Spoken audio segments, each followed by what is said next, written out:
it's given me a different perspective for sure, especially in a mentorship type relationship, just with the way that we are both in the same boat, and we're both going through the same things. And it almost feels like a friendship and somebody I've talked to all my life. She's just one of those people that you can easily open up to. But it made me realize too that I'm not the only one. I feel like people in our positions have this front that they put on, and you think that everything is flawless. Like, how did they ever make it? And how did they do it? And, speaking of something I learned about her, she was telling me about like how she makes detailed notes, and that she has to constantly go over them so that she can articulate what she feels and says without babbling along, as she put it.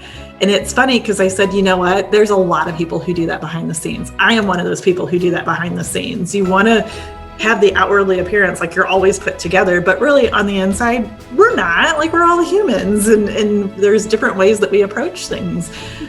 So I think that was one of the things that I've learned from her, and one of the insights that I took away from her is that maybe we're all not so different. Maybe the ones that we think that are very much put together and always prepared for something are that way for a reason. Like, it's not something that they just are born with and they can do it. They have to work at it too.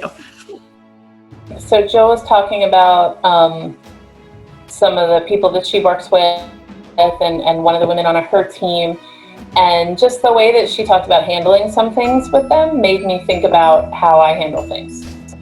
I don't actually know if this is coming from another industry or coming from so I started with my firm when we were 18 people, and the firm had just, I guess, 7-ish years before, but had been going through a leadership transition. And I was fresh out of college, and the woman who was teaching me how to do my job had only been doing it for 2 years herself. She's only 2 years older than me. So even though I went to school for marketing and business and all of that, we don't speak like that and think like that all the time. And sometimes I kind of wish that I did. And I feel like Jill came up through a different industry, and with bigger companies, with maybe corporate environment. Mm-hmm.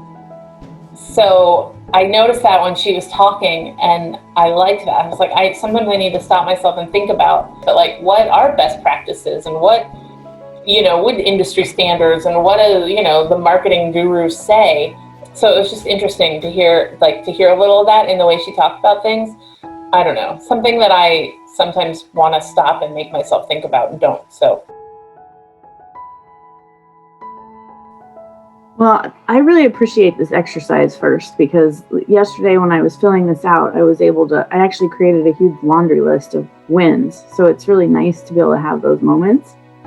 So I won't go through the whole laundry list, but the big ones were, I'm taking 2 days off this month. Thank you to Catherine and other mastermind, hive mind friends who have forced us into doing that.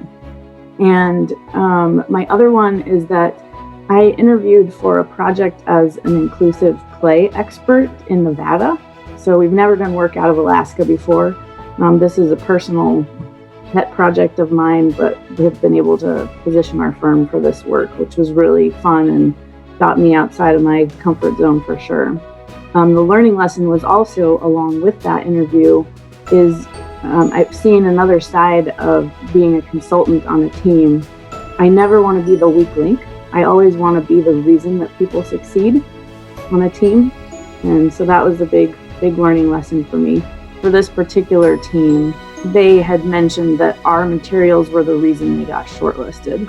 And so that was a really good feeling for us, but just to realize that I want to put everything I have into pursuits like this so that, we're giving our all, even though we're just a sub and we're, they're leading it, we can do everything that we can as a team, and me personally, to help them succeed, and kind of going above and beyond to do that.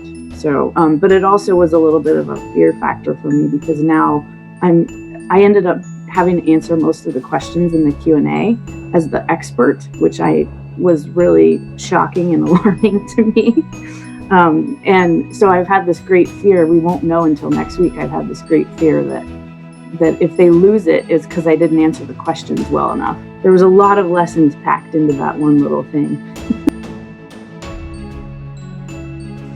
Mine seem pretty little compared to everybody else's, but a win was I had a meeting with my boss earlier this week. I think it was Tuesday. I can't even remember, but I did not get nervous or anything before the meeting. So that was awesome. And the learning lesson actually was in a meeting earlier today. It was about branding, and I walked in, I'm right, I'm going to win. But that was in my head. That's not the language I used. And we came to a pretty happy middle ground. So just remembering that there's still so much to be done here, but it is a very slow process and baby steps. And as long as I can help to start to steer us in the right direction, that's what matters, not necessarily that. And what we were talking about in the grand scheme of things is little, but it's internal branding and trying to teach people that internal branding is just as important as external branding. So I went in originally not thinking I was going to bend much, but ended up at a very happy medium on both sides. So